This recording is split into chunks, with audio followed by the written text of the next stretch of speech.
In almost all of nature, there is a brutal rule. Once an animal can no longer have offspring, its story is essentially over. Most creatures live right up to the edge of their fertility and then die. Being old and unable to reproduce is, in evolutionary terms, almost pointless.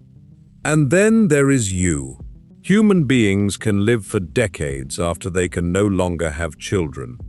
A third of your life, or more, may come after that point. We have a whole stage of life that barely exists anywhere else in nature. We have grandparents. For a long time, this looked like a mystery, even a mistake. Why would nature keep so many unproductive old members alive, eating precious food, generation after generation? The answer flips the whole question on its head. Grandparents are not a leftover. They may be one of the most powerful secret weapons our species ever had. And without them, we might never have become human at all. To see how strange this is, you have to compare us to the rest of the living world. For most animals, there is no retirement. A creature reproduces until near the end, and once its body can no longer do that, it usually doesn't last long. Grandmothers helping raise grandchildren, elders living on for decades past their prime. That is vanishingly rare in nature. Only a handful of species show anything like it. Humans are the great exception. Women, in particular, go through a clear end to fertility, menopause, often with many healthy, active years still ahead. From a cold evolutionary view, that seems almost impossible. Evolution is ruthless about not wasting resources. So why on earth would it build an animal that spends decades alive and well, but no longer having children of its own? There had to be a reason, because that long old age wasn't free. Those extra years of life had to be paid for, in food, in care, in survival.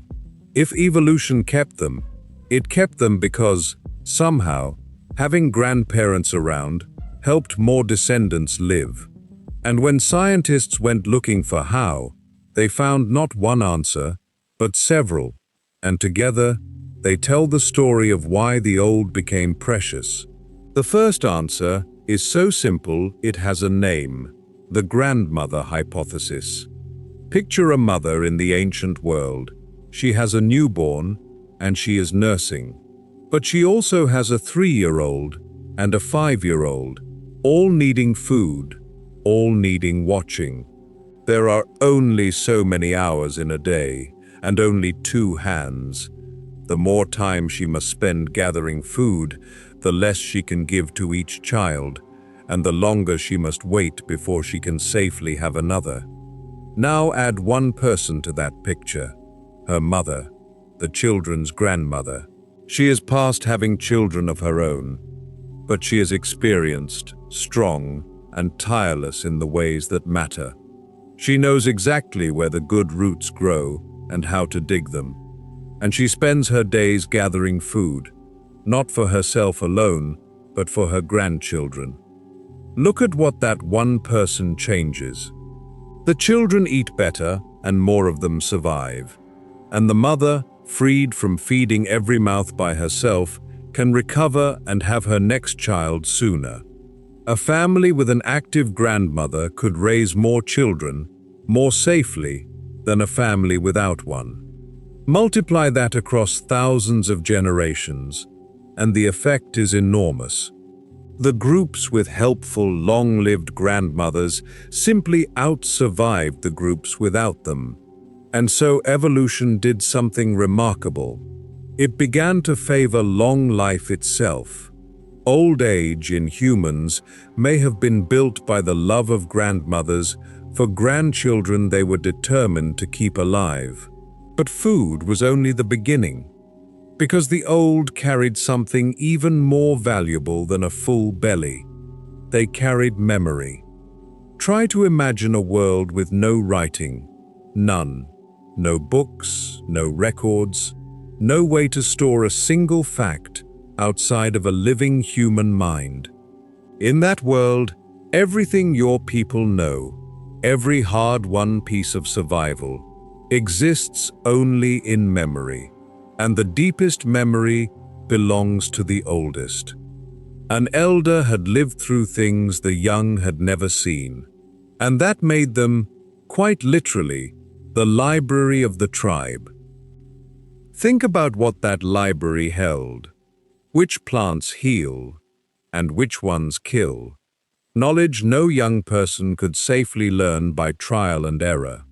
Where the animals go in each season, how to read the sky before a storm, and most precious of all, what to do when everything goes wrong. Because here is the thing about disasters. The truly deadly ones are rare. A drought so severe it comes once in 50 years. A flood, a famine, a winter worse than any in living memory. A young, strong group facing that for the first time could simply die, not knowing what to do. But if there is one old woman in the group who remembers the last great drought, who remembers the secret waterhole her own grandmother showed her when she was a child, that memory can save every single life. The elder was the group's insurance against catastrophe. In a world without writing, to lose your oldest member was to burn a library that could never be rebuilt. And a people who kept their elders and listened to them carried an invisible advantage. The hard-won lessons of 100 years, ready for the day the world turned deadly. And the old did not just remember, they taught. Human beings have the longest, slowest childhood of any animal on Earth. A young antelope runs within an hour of birth. A human child needs more than a decade of care, protection, and, above all, teaching. That long childhood is expensive and dangerous. So why do we have it? Because we have so much to learn. We are not born knowing how to knap a stone blade, track an animal, weave a basket, find water, tell the stories that hold the group together. All of it has to be passed on, patiently, person to person, hand to hand. And who has the time, the patience, and the deepest store of skill to do that teaching? Very often, the old. While the parents were in their strongest years, hunting, gathering, carrying the hardest physical load, the grandparents became the great teachers. They sat with the children. They showed them how. They corrected the small mistakes before those mistakes could become fatal ones. They handed down not just facts but craft and judgment and meaning. And this is where something extraordinary happens. Something that may be the true secret of our species. When knowledge is passed reliably from old to young, it doesn't just survive, it accumulates. Each generation can start where the last one ended and add a little more. A better tool, a safer method, a deeper story. We call it cumulative culture, the slow piling up of knowledge across the generations. It is the reason humans, alone among animals, can build things no single mind could ever invent from scratch. And it runs on one quiet, fragile thing, the link between the old who remember and the young who will carry it forward. Cut that link, and the pile collapses. Keep it, and it climbs, all the way from a sharpened stone to the world you live in now. Here's where the story gets a beautiful, hard piece of evidence. Because there seems to have been a moment when our ancestors started, more and more, to live long enough to become grandparents, and it changed everything. Scientists studied the remains of ancient humans, trying to work out how old people were when they died, and they compared how many reached older age against how many died young. for a long stretch of our story, that number stayed low. Reaching a real old age was rare. Most people simply did not live to hold their grandchildren. And then, comparatively recently in the human story, that number climbed sharply. Suddenly, far more people were surviving into older age. There were, for the first time, many more grandparents walking the earth. And look at what happened at almost exactly the same time. An explosion of human creativity.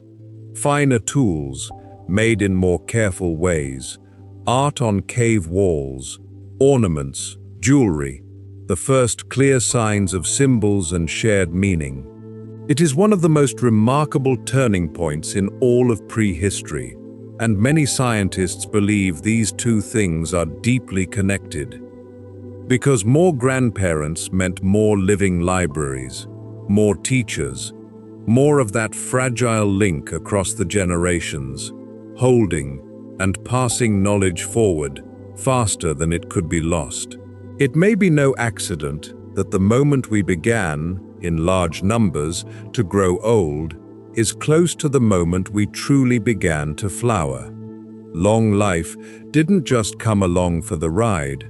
Long life may have helped switch on the modern human mind.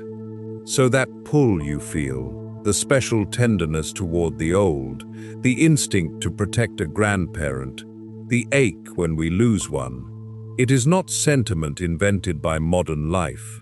It is ancient, and it is wise. For 100,000 years, your survival could depend directly on the memory of an old woman, the patience of an old man. The groups that cherished their elders lived. The instinct to gather around them, to listen, to keep them close and cared for, is woven into what we are. Because for almost all of human history, it was a matter of life and death. And there is a quiet warning in this story too. For the first time ever, we have moved our library out of living memory. Our knowledge now lives in books, in machines, in the glow of a screen, and we can look up almost anything in seconds. That is a wonder. But it also means we no longer need the old the way we once did. And something tender is at risk of being lost when the young stop sitting at the feet of the old to listen. Because a search result can give you a fact. It cannot give you the thing an elder gives, a life, remembered and offered, so that you don't have to learn everything the hard way. That exchange, old to young, is one of the oldest and most human things there is. So the next time you sit with someone much older than you, a grandparent, an elder, anyone who has carried more years than you have, understand what you are really in the presence of. You are sitting with a library that took a lifetime to write.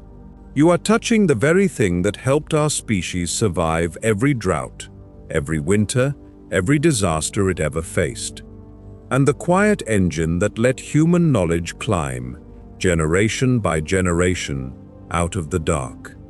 You did not become human alone, and you did not become human in a single lifetime.